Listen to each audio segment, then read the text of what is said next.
So I really want to welcome everyone to tonight's talk, Conscious Capitalism Essentials, How Businesses Can Lead with Purpose. And I'm thrilled to have my fellow Conscious Capitalism NYC board member, Joe Larangero, join me tonight to talk about the 4 tenets of conscious capitalism and why it's critical to have businesses lead with purpose. Conscious capitalism is based on the premise that business is good because it creates value and has tremendous potential to make a positive impact on the world. As we approach the end of the year, we know that commitment to a long-term approach on business operations and sustainable growth is more important than ever. The global landscape and our planet are increasingly fragile. Tonight, we'll be discussing the 4 pillars of conscious capitalism: purpose, stakeholder engagement, culture, and leadership, and how leading with purpose drives sustainable business growth and value. These principles have an impact on everything from business performance to engaging employees to fostering leaders who seek to elevate humanity through good, ethical, and noble business practices. And now I'm very pleased to introduce Joe, who will be explaining the 4 tenets to us and how businesses can lead with purpose. And when we're about mid-program, about 30 minutes in, we're going to break out into discussion groups. We're recording this part of the presentation, but when you're in your discussion groups, we won't be recording it. And we hope that you'll really have some very rich conversations with fellow audience members who are joining us tonight. So Joe serves on the board of Conscious Capitalism NYC, and he's an international partner of the Conscious Business Institute, where he leads education and new venture initiatives. He's also an adjunct professor at Rutgers University, where he creates and teaches 4 credit courses on purposeful work and living. Prior to his transition into teaching and conscious business, Joe spent 18 years in consulting, most recently as director and client business partner with the Nielsen Company, where he led research and analytics projects. And I'm Wendy Gerber, founder of the International Consulting Group, a global strategy and marketing consulting firm, and now executive director of strategy for Siegel and Gale, a leading branding, experience, and design agency. And in addition to driving business growth for many of the world's leading corporations, I work with them to integrate ESG and sustainability throughout their operations. Like Joe, I'm a member of the board of directors of Conscious Capitalism New York City, and I graduated from Princeton and NYU Law School, as well as attending the Wharton School. So before we start, I want to thank our co-sponsors, the Princeton Club of New York and Conscious Capitalism New York City. And if you're interested in joining Conscious Capitalism NYC, please sign up at the link that David is putting into the chat box, and it'll be put up a few times throughout the evening. Tonight, we're going to chat for about 50 minutes, and then we'll answer questions from the audience for about 10 to 15 minutes. So please remember to put any questions you have into the chat, and we'll get to as many as we can. Also, feel free to add comments and thoughts about what we're discussing there.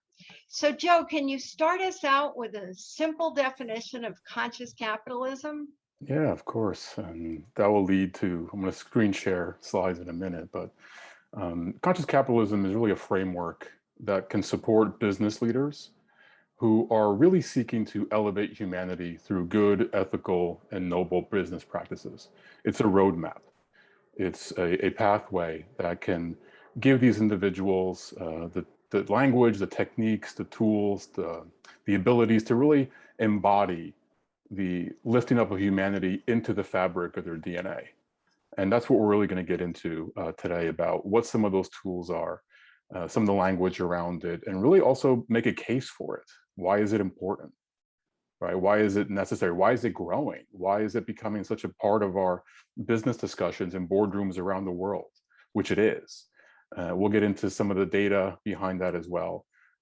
So hopefully you'll learn something from today. You'll get a bit inspired about the movement as well today, and also reflect what this movement means for you personally, and wherever you might be in your career or in your job, or even where you've been, how you've gotten to where you are today, and how some of these principles could have perhaps have made your experiences a bit better, maybe could have inspired you a little bit more, or perhaps how some of these principles have been active in the environments you've been in, and how they've created prosperity for the cultures and for the organizations that you've been a part of. So it's about business and organizations, but it's also deeply personal as well. And each of these topics can influence us and impact us at a deeply personal level. So welcome again, and I'm going to be your narrator for this session. We're going to do a summary overview of the conscious capitalism movement as well as its principles, and probably some broader strokes on their application in some real world context and business settings, and also for us individuals as individuals. Typically, this is about a 2-hour program, so we're really condensing it down. There's also a 102, so maybe we can follow up with that as well down the road. We're going to, as Wendy mentioned, we'll do a breakout session about halfway through, just to give everyone a chance to network a little bit, but also discuss probably one of the more important questions when it comes to conscious capitalism and its adoption in the real business world. Some of the things a lot of business leaders are grappling with. I think that's going to be a very provocative discussion for folks, and you might get some really good insights out of that. And then we'll do a Q&A at the end. So if you have questions, you can jot them down. You can put them in the chat box. Maybe we'll get back to that chat box at the end. But we could do a live interactive Q&A as well, where you can unmute yourself and ask questions, so we could have a discussion amongst the group of us here. So to begin, let's talk about capitalism first, and this notion that it just works. And it's the power, it has the power to positively change lives. And the data shows that it is unparalleled, this power and this ability. And if you think about some of the data over the past 100 or so years, it's almost, the trends are almost too numerous to count. If you think about where we've come from because of this free market system. So capitalism has dramatically reduced poverty on the planet. Now, of course, it hasn't been eradicated, but far fewer people suffer through such conditions now than they ever have before in the history of mankind. It has lowered things like the child mortality rates, and has extended our life expectancy by just years and years through the creation of new medicines, better access to services, higher standards of living. Even from an education standpoint, the capitalist system has really increased literacy around the globe, because now education reaches the far corners of the planet. People are able to study curriculums, have access to courses, basically through their pocket, right, through their cell phone. And that's really helped democratize access, and it has increased the level, or has leveled the playing field for so many who really were left behind before and didn't have the access and the resources available. And even when we think about some of our lives here in the United States, and some of the things we take for granted, right? The comforts that we have, the access to food 24/7, the heating and cooling in our homes, the ability to connect with people far and wide. All that is through this free market system. All those innovations have been brought upon by that. And there's still much more to come. I mean, we're talking about advances in biotechnology and transportation and even energy, and how we capture energy and transfer it. These are all the benefits and the rewards of a free market system that really incentivizes innovation, it rewards creativity, and it builds efficiencies and helps solve problems at scale. And again, if you really want to take a look at this, Steven Pinker, he's a Harvard psychologist. He's written a book, The Better Angels of Our Nature, where he goes through all the data, all the trends. He's plotted them out over time. And you can see really how in the past 100 years, because of the spread of the capitalist mindset throughout the planet, how that's really driven some of this prosperity that we've seen. Take you through the conscious capitalism credo, and Wendy touched upon it briefly. I think it's important to revisit. So we believe that business is good because it creates value. It is ethical because it is based on voluntary exchange. It is noble because it can elevate our existence. And it is heroic because it lifts people out of poverty and creates prosperity. Free enterprise capitalism is the most powerful system for social cooperation and human progress ever conceived. is one of the most compelling ideas we humans have ever had, but we can aspire to even more. So I just mentioned all the progress and positive results attained because of the free market system. And even this notion of conscious capitalism has seen a good deal of progress in and of itself. If you think about diversity and inclusion, and you think about sustainability and ESG and corporate social responsibility, and then the topics that we'll get into today around purpose and stakeholder orientation, these are conversations that are increasingly part of strategic plans and initiatives in boardrooms all over the world right now at this moment. And the funny thing is that these conversations were almost unimaginable 15, 20 years ago. But yet today, they're really part of a company's core strategic business priorities. They're part of their innovation pipeline. It's part of their marketing, right? It's part of their talent and HR and how they engage and how they attract people. So it's really come a long way in a short amount of time, this notion of conscious capitalism. But that last line there, but we can aspire to even more, is also important to keep in mind, because this is where we get into the flip side. And there still remain several pain points that I'm sure so many of you here are aware of. There's a lot more to do and a lot more to solve, and there's more to heal.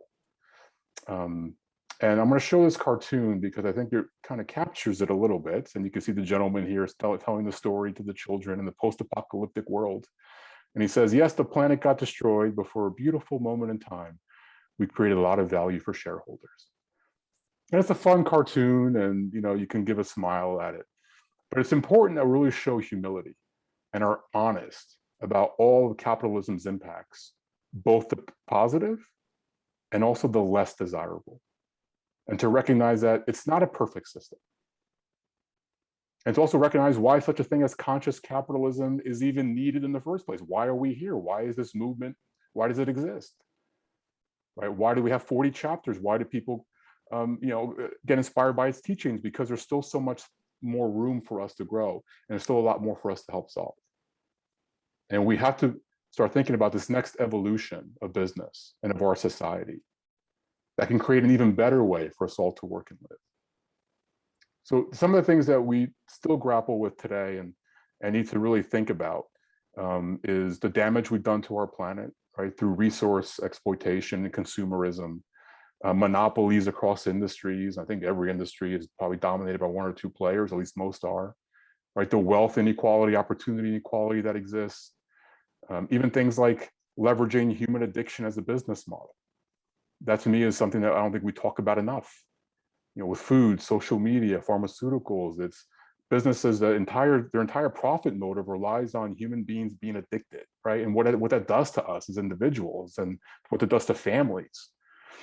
And even things like animal abuse. And of course, this notion around labor and some of the labor practices, especially overseas, but even here.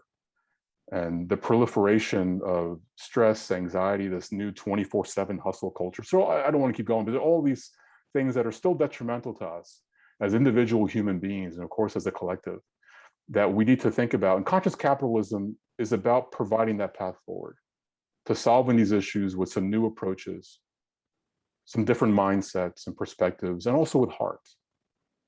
So we can continue the progress and remain in that upward trajectory, right? So it's really, how do we now move to this next phase of human evolution?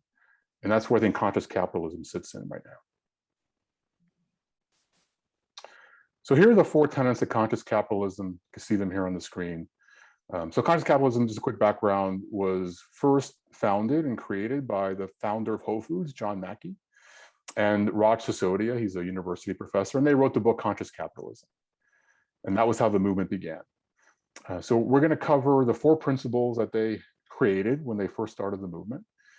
And we'll do a mini reflection as well after each principle, so you can feel into how you've experienced it, what it's meant for you, where you've not seen it, and give you a chance to think about it for yourself and where you've been. And then we'll do a breakout session, as I mentioned, halfway through, to give you an opportunity to connect with others and have a larger discussion. The first tenet of conscious capitalism is higher purpose. And put simply, higher purpose means that businesses should exist for reasons beyond just making a profit. which really means that the world is truly better because your business model is in place. And the way conscious capitalism defines this through an analogy is that we as human beings, we need red blood cells to live. We cannot survive unless our body creates red blood cells. But the purpose of life is about more than just creating red blood cells. And think about how that analogy can apply to business practices, where of course you need to make financial progress, you need to make earnings, right? You need to make margins, profits in order to survive. We know that. But just like the purpose of our lives, not just to make red blood cells, the purpose of a business should not be just to make money. But there's a higher calling for it. And sometimes there's a lot of confusion between purpose and vision and mission. And this is an attempt to clarify it a bit for folks. So vision is how the world will look once purpose is fulfilled. Mission is the core strategy that must be undertaken to fulfill purpose. And then purpose is the difference you wish to make in the world. So taking a step back again, so vision is this aspirational view of a better way that we can all work and live. You're aspiring to a different way, a improved way, a more elevated and enhanced way, new environment that we can all share in and prosper in. That's what the vision is. The mission is more about the what and the how that you would undertake to get there. And the purpose is the why, the contribution that the business is making towards this larger vision. What's the humanitarian benefit that it provides? And that's a bit about the differentiation between these. Looking at some sample purpose statements, you have the Motley Fool, our purpose is to make the world smarter, happier, and richer. You have IGS Energy, our purpose is to build a meaningful energy future together. You have, of course, Whole Foods, our purpose is to nourish people and the planet. And you have First United Bank, our purpose is to inspire and empower others to spend life wisely. Just some examples.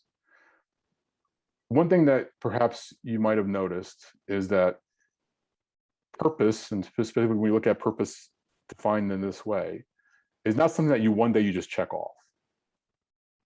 If that's the case, then it's not purpose. And I'll borrow from Simon Sinek here. He calls it the infinite game, that your purpose is infinite, it's lasting. It's so much in servitude that you never actually expect to quite get there, though it's always something you'll be working on. And eventually you'll pass that baton to someone else. And there's parallels here for example, with our Declaration of Independence, where we say, we hold these truths to be self-evident. All men are created equal. We're all endowed with certain unalienable rights. And it's 250 years later, and we're still making progress on it. And in 250 years from now, we can probably still be making progress on it. We don't just say one day we wake up and like, yep, did that, check, done. So think about it in terms of its lasting servitude. It's really its aspirational view. And it's so much in the benefit of humanity that we never actually stop working on it. And when you have those perspectives in mind, then you're going in the right direction with creating the purpose statement. In terms of why purpose matters, the data is fairly overwhelming and robust. Employee engagement, so 90% of employees in purpose-driven company report feeling engaged. You have your growth rates, so companies that have purpose just outpace companies that don't, in some cases by significant margins. It appeals to our human nature, of course, taps into our basic human need to be part of something greater than ourselves. And it creates connection, plays a larger role in promoting and creating better partnerships and alliances in the interest of a focused goal. So again, the studies are out. This matters, especially to younger generations. They really care about social impact. They care about purpose in their own lives, and by extension, the purpose in the organizations that they work for. And you can look at McKinsey, you can look at Deloitte, you can look at Accenture, Boston Consulting Group, all saying the similar things, sharing a lot of the same data. But another key with purpose is that it has to be authentically yours. It can't be a marketing project. There's a lot of this notion in conscious capitalism of purpose washing, right? Where it's just a means to an end. It's not really something you care about, but you know you have to do it. You got to play the game, so you put something out there. But no one really believes it, right? Because you didn't build it from that place of servitude, from that place of the infinite game, from that internal sense of really, why are you doing your work? Why does your business model matter, right? And there's a cartoon that I like to show because it talks about this. So there she's saying that people want brands to be purpose-led. We have to show where we stand. We're not just about profit. We have real beliefs and values. So here's our new creative brief. Let's start making ads with purpose. Then he responds, okay, so what exactly is your purpose? And she says, you're the ad agency, you tell us. And this is what it's become in a lot of organizations. It's a marketing PR exercise. And of course, it's okay to announce your purpose. You don't want to just create one and then not bring it into the world. But its creation and the meaning behind it is really an inside job. It's an internal responsibility, just like it is for our own individual sense of purpose. So imagine asking your friends, for example, hey, what clothes should I wear so that you'll like me more? Or what accent should I speak in so you'll appreciate me more and be more of my friend? Like, imagine asking someone that. Of course, the response would be, well, just be yourself. Wear what you think you should wear. Talk in the way that's really authentically you. And that's an apt example for purpose. We don't want to just go to our consumers or go out there and say, hey, what do you want us to be? What they want you to be is for you to be you, right? To have your authentic self-expression and to really think about purpose in a meaningful way that matters to you and is reflective of the kind of work you're trying to do. So a reflection for everyone in the room here is just, how has higher purpose helped organizations that you have worked with? And what are some challenges that you've experienced in balancing higher purpose with other business priorities? Because we know there's a balance. Have you worked for companies that have a higher purpose? Did you know what it was? Were you inspired by it? Was it articulated? Did you trust it? Do you work for an organization now that embodies a higher purpose? What does it mean if it does? What does it mean if it doesn't? What does that mean for culture?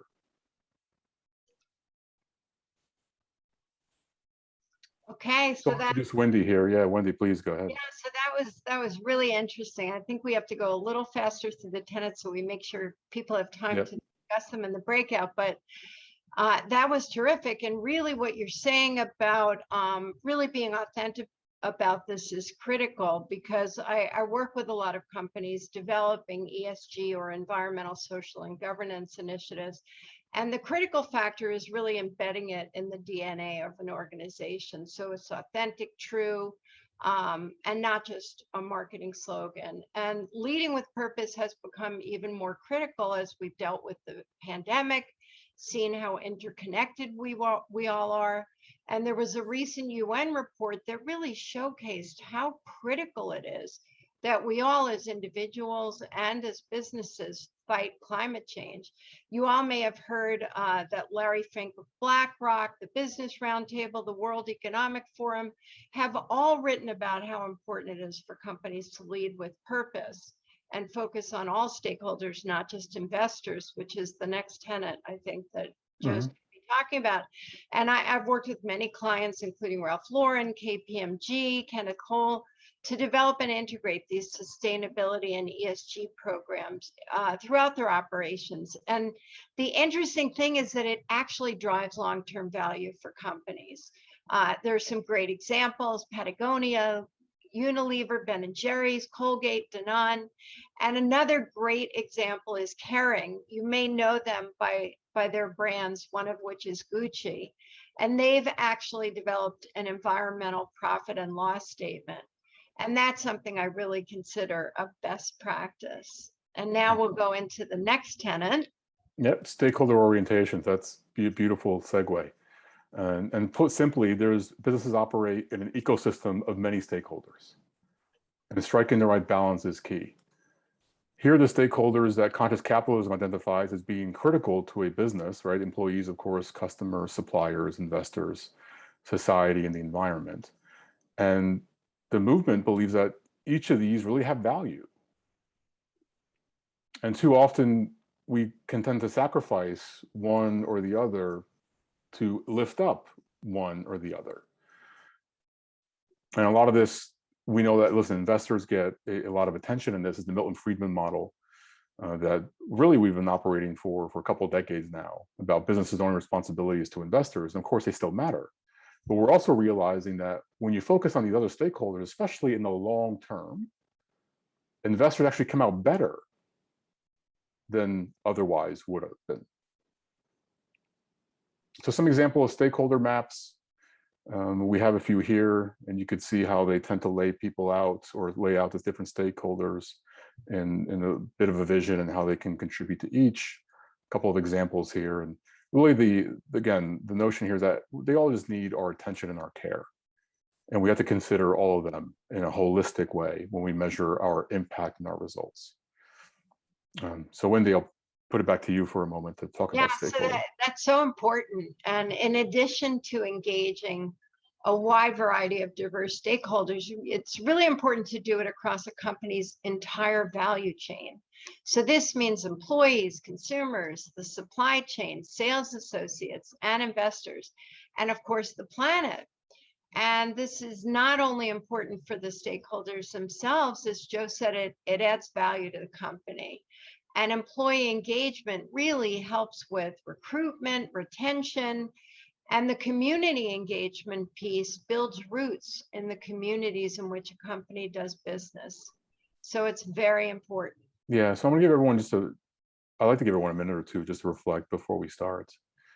So think about the stakeholder groups in your experience that have received traditionally the most and the least attention from companies. Remember, it's employees, customers, suppliers, investors, community, environment. Are there additional stakeholders? And can we truly balance all the quote unquote competing interests, and why or why not? And this is really the fundamental question that a lot of business executives and leaders are grappling with, is how do I satisfy all of these? Can I satisfy all of these? There's immense pressure across all of that. So that's what we're asking you to think about from your experience. And it's a big question, but it's one that we really need to address. So we'll move on so we can get finished on time. So we've gone through higher purpose. And that was the one that really required the most, I think, explanation, because it's so at the forefront of everyone's consciousness right now. Purpose, it's really talked about everywhere. And we talked about stakeholder orientation, the holistic view that companies need to have when they look at their business impacts and results. And now we're going to move on to the third tenet, and that's conscious leadership. And really the notion is that conscious business cannot exist without conscious leaders. What holds it all together? Conscious leadership is what creates the vision. It's what keeps the business focused on this higher purpose. It's what helps the business operate under a clear set of values that are abided by even during challenging situations, right? That's always the sticking point. Our values tend to drop off when we feel the pressure. And it's leadership that's courageous enough to live these principles, like stakeholder orientation, in spite of sometimes all the pressure not to do it. And that's really what conscious leadership is. It's courage in the face of these mounting perspectives that say, no, like you got to do it this way. It's the way we've always done it. The conscious leadership looks at it differently. It says we can do it in a different way. In the spirit of acronyms, we have our own. It's called SELFLESS: strength, energy, and enthusiasm, long-term orientation, flexibility, love and care, emotional intelligence, systems intelligence, and spiritual intelligence. A lot of these are self-explanatory. Just cover a few very briefly. Long-term orientation. This is so important, right? Because for how many of you has business been or is really just a series of mini lifetimes set in a backdrop of constant fires? And the toll that this operational model takes on the psyche and the emotional state of the organization, right? And the way that this short-term mindset really punishes those who resist the churn, because they know of the implications of disengagement and burnout and attrition. They know the enormous repercussions. All right, that's why this long-term view is so important. The emotional intelligence piece, how do we humanize others? It's the relatability to those on the front lines, those on the ground. Can you relate? Have you been there yourself? Do you know what they're going through? Right? It's active listening. It's also saying that you don't know. I don't have all the answers. Doing the best I can. I need inputs, and having that humility to ask for help. is part of the emotional intelligence. And finally, the spiritual intelligence. You don't hear a lot about that in business. I totally get it. But it's important because eventually we have to move to this transcendent point of view. And all we can do is operate from our current level of consciousness. No one could do a single thing more than that. And it comes down to raising levels of consciousness to make different decisions. And that's where the spiritual intelligence comes in. And I think we'll have more of those conversations in boardrooms, just like conversations around purpose now were unimaginable 20 years ago. I think that's the same thing for spiritual intelligence. When we look back a couple of years from now, we'll see that this has really taken shape, because that's where so much of the answers lie. So the quick reflection, think for yourself using the selfless framework as a guide. What is one area you feel where you can develop the most as a leader? And what attributes were present in leaders you admire? Which one of these, strength, energy, and enthusiasm, right? Long-term orientation, systems intelligence, spiritual intelligence, which traits did they possess? And also as important, what attributes were missing in leaders that you disliked? Because there's just as much learning from that environment as there is from working with conscious leaders. We can almost learn more working with unconscious leaders than we can working for conscious leaders, because we know what it's like. We build that deep empathy of what it feels to be in that presence of someone who really just doesn't care. And that's really powerful teaching. So, and it's very interesting. We've certainly seen a lot of conscious leadership from CEOs like Richard Branson of Virgin, Mark Benioff of Salesforce, but it's not just CEOs. It's important that it really be throughout the corporate structure. I recently led talks with the heads of sustainability for Unilever, Colgate, Danone, and Ben & Jerry's.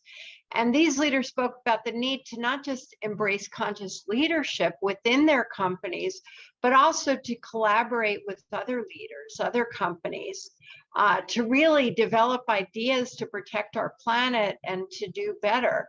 So whether it's lowering carbon emissions or reducing waste, and they do this through what's called pre-competitive collaboration. And really, this is the way forward. Mm.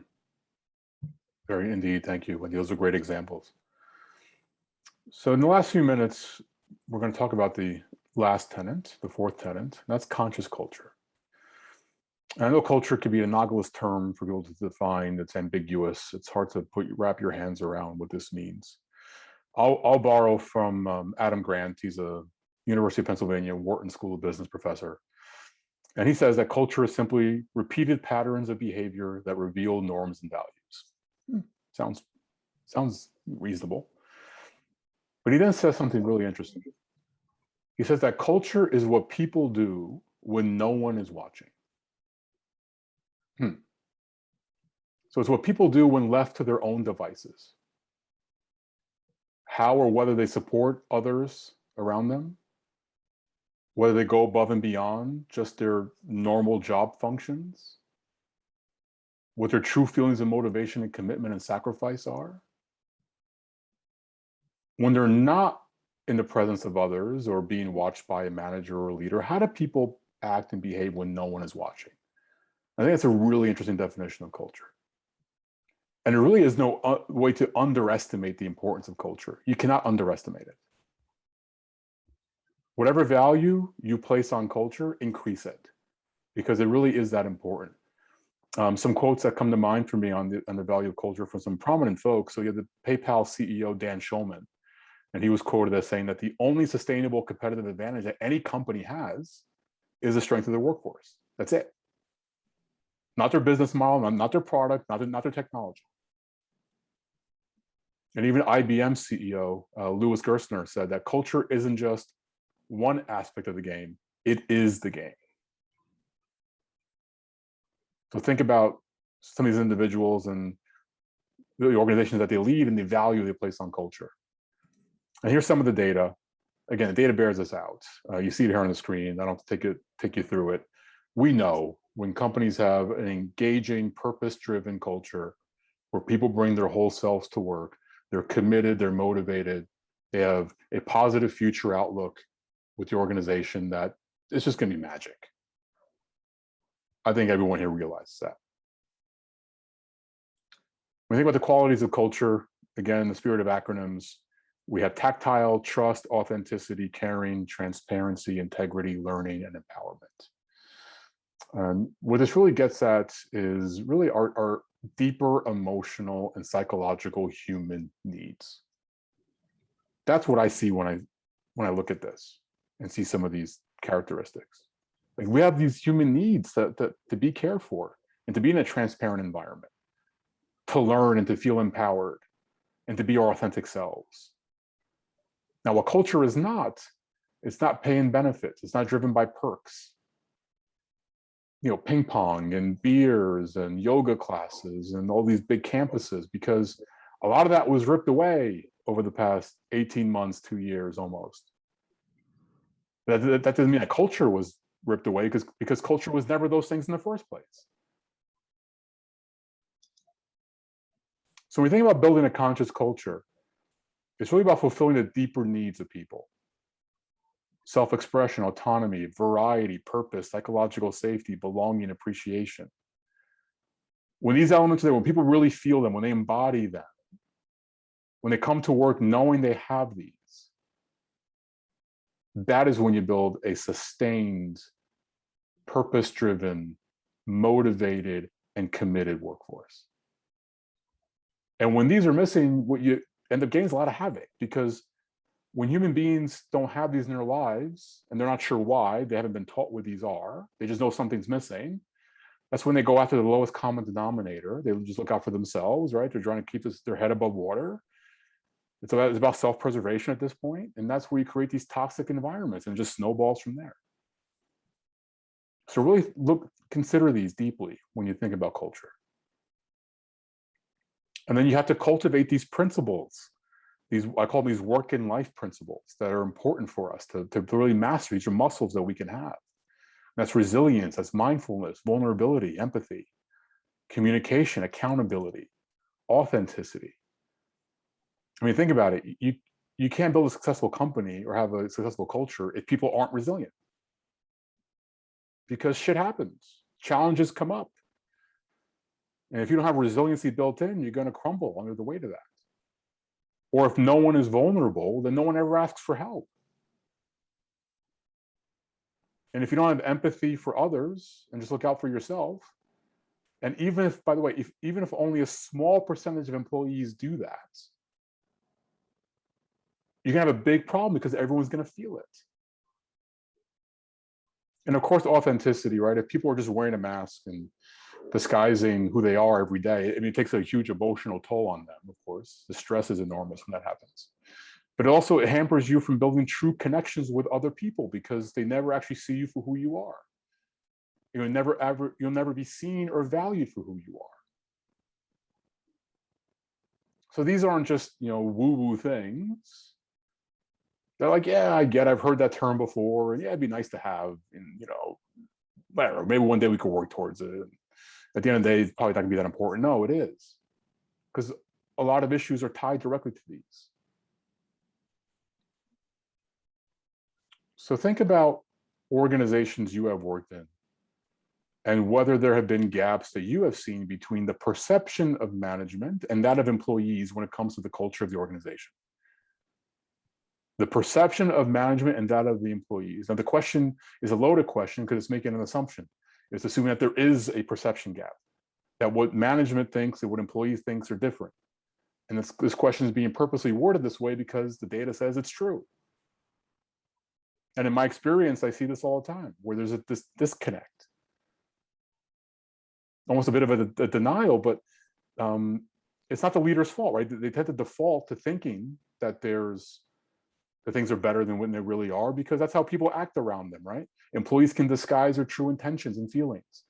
We can behave a certain way around our managers and supervisors and our executive leadership.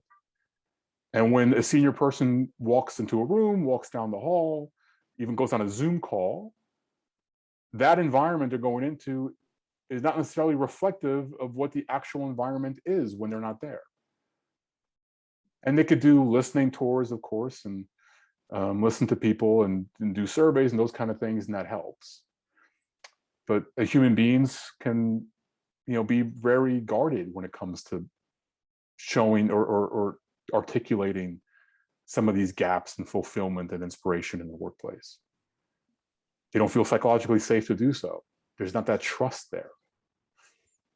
So have you been in these environments where you've seen this gap, and what do you think could have been taken to close this gap? And actually, do you think this gap is, do you think it's true? Do you think it exists? So go ahead, Wendy, I'll pass it back to you. That's so important. And really what this does, by having a conscious culture, you're building stronger connections with your employees. You're building an esprit de corps. You're building a feeling of belonging. It's very much the concept of diversity, equity, and inclusion programs. And with those, it's not just hiring diverse employees. It's critical to build an inclusive culture in which everyone feels that they really belong. And it also helps companies walk the talk internally. For example, Bank of America empowered their employees to make a difference through their My Environment employee program. And it has more than 24,000 members in 32 countries. And they share a passion to become better environmental stewards at work, at home, and in their communities. So it's really important to think about the culture and bringing everybody in and making them feel a part of the company, because as Joe said, they're the most important asset that a company has. So now we're going to take audience questions, but before we do, if you'd like to get involved with Conscious Capitalism, and Joe and I really hope that you will get involved, whether as an individual joining our chapter or supporting the movement through a corporate partnership.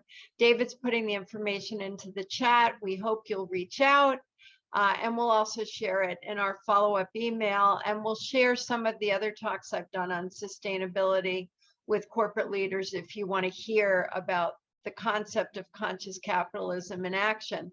So we're going to take questions now. We'll take some from the chat, but you should also feel free to unmute and ask your question directly to us if you'd like to. So let's see, do we have any questions in here yet? Don't think we did. No. Does anybody want to unmute and ask questions?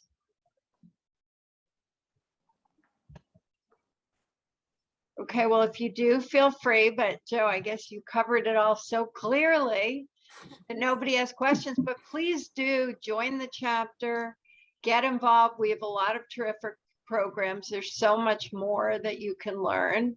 Well, and I really want. Yeah, I put a question on the chat. Oh.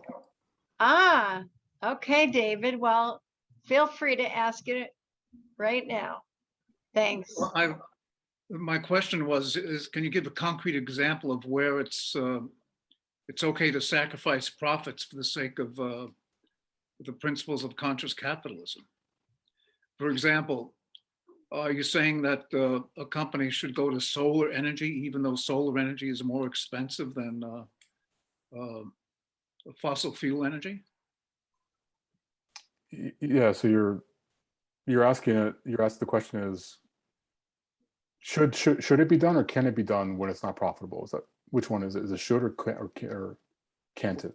I'm saying, what are you saying? Are you saying that you should sacrifice profits for the sake of cutting down the carbon dioxide in the atmosphere? Yeah, the conscious capitalism perspective, and my personal view of it, is what's your purpose, and which solution can be beholden to your purpose. Is if your purpose is to make money, if that's your purpose statement, that's why you exist, and the answer is pretty clear. If you say your purpose is different, then the answer there is pretty clear as well. I would go back to that organization's stated reason for being, and to have their action be in line and consistent with that. And also there are opportunities to look into other ways to save energy costs. So maybe it's not solar, but maybe there are other opportunities available that are more beneficial to the bottom line. And companies are dealing with this all the time. There was a controversy dealing with cotton coming from China and slave labor. And there were a lot of fashion companies that were wrestling with the idea, do they close down their supply chain from China, which they knew was going to have an enormous impact on their bottom line. And many of the fashion companies did that because they felt that in the long run, compromising their values to that extent was not worth it. And ultimately, they were able to draw from other supply chain sources. But this is the balance that companies really need to evaluate as they're coming to terms with it. And if they don't protect the planet, then what happens down the road when they don't have the resources to operate profitably? So the view here is that even if in the short term, perhaps the costs go up, that in the long run, the inherent benefits will far outweigh it. Yeah, it's a good question, David. I mean, Well, thanks for the answer. yeah, it's not an easy answer. Easy for us to say here in this room. But when we have, you know, a $15 billion balance sheet and 80,000 employees, it's a much more difficult conversation to have. So Mario has asked an interesting question, which is whether there's software in the marketplace available out of the box to help create ESG dashboards and metrics. And that's a particularly interesting question because one of the problems currently is that there's no consistent standard for metrics to really evaluate all these issues. So if you're a consumer looking to evaluate one company against another, there's really no apples to apples way to do that. But there are a lot of different opportunities for dashboards, for metrics to evaluate companies. It's just that there's a lot of different ones, and hopefully over time we'll be moving towards more consistency. Joe, feel free to add on to that. Yeah, we need to provide a system where companies can leverage it, right, to organize all this.